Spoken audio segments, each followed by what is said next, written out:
Iraqi government Popular Mobilization Forces Islamic Dawa Party. The 2019 to 2021 Iraqi protests are a series of protests that consist of demonstrations, marches, sit-ins and civil disobedience. They started on the 1st of October 2019, a date which was set by civil activists on social media, spreading over the central and southern provinces of Iraq, to protest corruption, unemployment and inefficient public services. The protest then escalated into calls to overthrow the Iraqi government. The government has used live bullets, marksmen, hot water, hot pepper gas and tear gas against protesters, leading to many deaths and injuries. The protesters called for the end of the political system which has existed since the US-led invasion in 2003 and has been marked by sectarian divides between Shias and Sunnis. The protests are the largest incident of civil unrest Iraq has experienced since the 2003 invasion. In 2011, protests broke out in various provinces within Iraq demanding the end of corruption, nepotism, and unemployment, while also calling for increased wages and improved public services such as electricity, transportation, health care, education and municipal services. Protesters faced government suppression, police brutality and arrests. These reform demands in the 6 Sunni-dominant provinces escalated during the 2012-2013 Iraqi protests after Nouri al-Maliki acts of persecution against Sunni political figures. This, in turn, led to protests calling for the overthrow of the sectarian government and redrafting the constitution, as well as a march into Baghdad to occupy the Green Zone.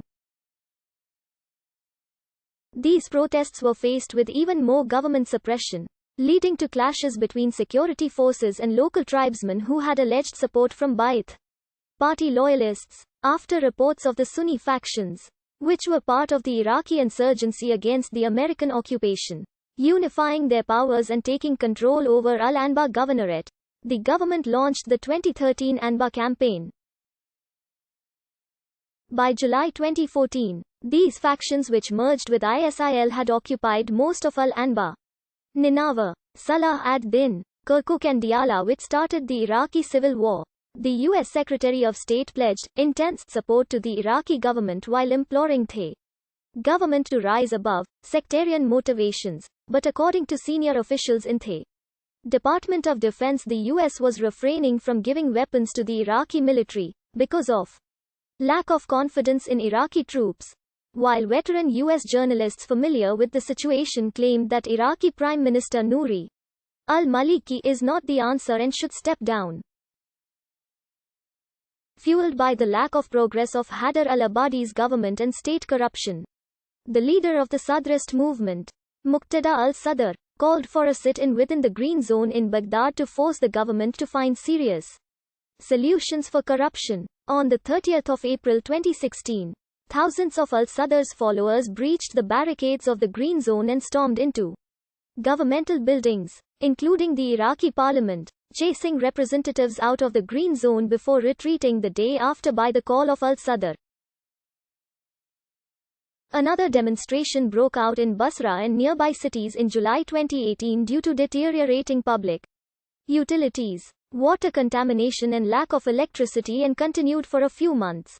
Protesters burned down a number of government buildings and parties' headquarters, blocked numerous main streets, tore and burnt pictures of Khomeini and Khamenei, and even occupied the Al-Najaf and Basra international airports. They were faced with live bullets from security forces, causing the death of at least 16 protesters. Remembering the rise of ISIS during the protests in 2012, these once avoided sectarian rhetoric.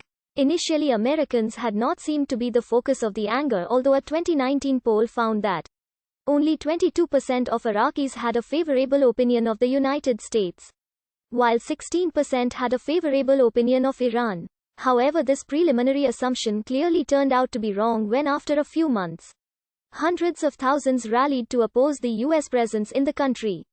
On the 20th of June in Basra, demonstrators gathered outside the city's new administrative headquarters to vent their anger about poor basic services and unemployment. The old headquarters were burned down during 2018's months-long protest. Basra and the surrounding region produce about 90% of the country's oil wealth, but most of its residents have not benefited from it. Protesters blamed Basra's authorities for the city's problems, from a lack of job opportunities to unreliable and poor public utilities. Riot police were deployed at the scene, but the protest remained peaceful. On the 25th of September 2019, a group of holders of higher degrees organized a protest in front of the Prime Minister's office in Baghdad, demanding their employment. The protest was faced with major suppression from security forces as armored vehicles separated the demonstrators